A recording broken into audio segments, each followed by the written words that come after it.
Republic Bharat, आपका पसंदीदा, आपका नंबर 1, भारत का नंबर 1 न्यूज चैनल, अब एक नए अवतार में। करोड़ों लोगों के सर पर छत नहीं थी।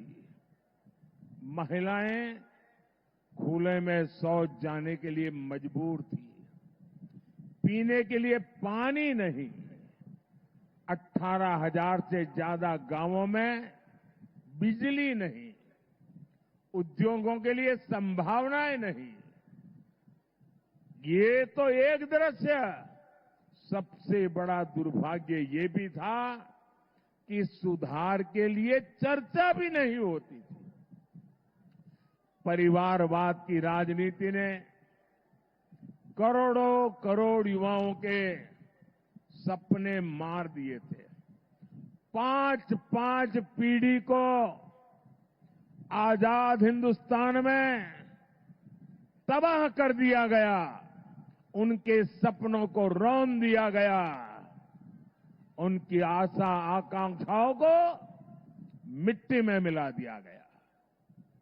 जो देश हमारे साथ आजाद हुए थे, हमसे छोटे थे, सामान्य थे, वो आज कहां से कहां पहुंच गए।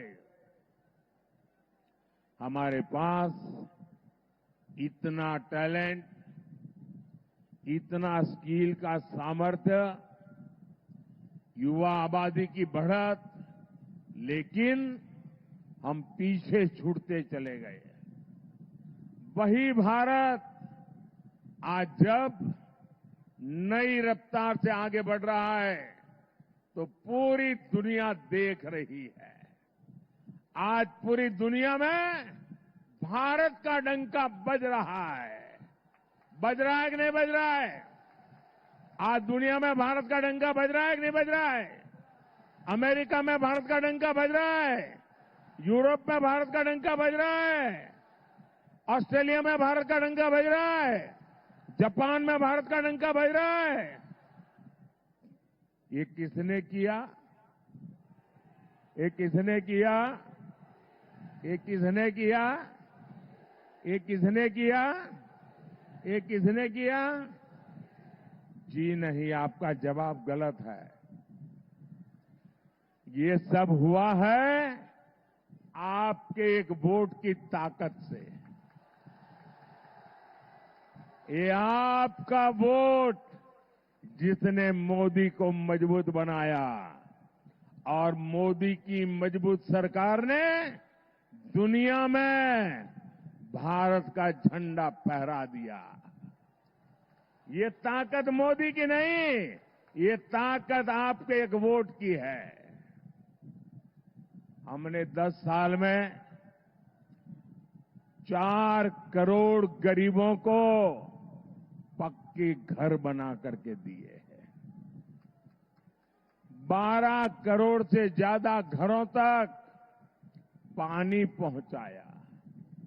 हर गांव तक बिजली पहुंचाई। आज हम विश्व की 5वीं बड़ी अर्थव्यवस्था है। हम तीसरी बड़ी अर्थव्यवस्था बनने की दिशा में तेज गति से आगे बढ़ रहे हैं। अब भारत विकसित भारत बनने की राह पर चल पड़ा है। अब आने वाले 5 साल स्वर्णिम भारत के निर्माण में निर्णायक भूमिका निभाएंगे। एक बहुत बड़ा टर्निंग पॉइंट है और इसकी शुरुआत 4 जून को होने जा रही है। 2019 के फरवरी में मैंने रिपब्लिक भारत शुरू की। इतनी सपोर्ट मिली हमारे राष्ट्रवादी चैनल को कि 1 साल के अंदर भारत का नंबर 1 चैनल हो गया। उसके बाद कई लोगों ने मेरे खिलाफ और रिपब्लिक मीडिया नेटवर्क के खिलाफ साजिश की। वो तो सब आप जानते हैं दोस्तों, दोहराने की जरूरत नहीं। आज मैं उन सब लोगों को कहना चाहता हूं कि रिपब्लिक भारत एशिया के सबसे बड़े न्यूज़ रूम से ऑपरेट करेगा और एशिया के सबसे बड़े स्टूडियो कॉम्प्लेक्स है, जिसको हमने संघर्ष और तपस्या से बनाई।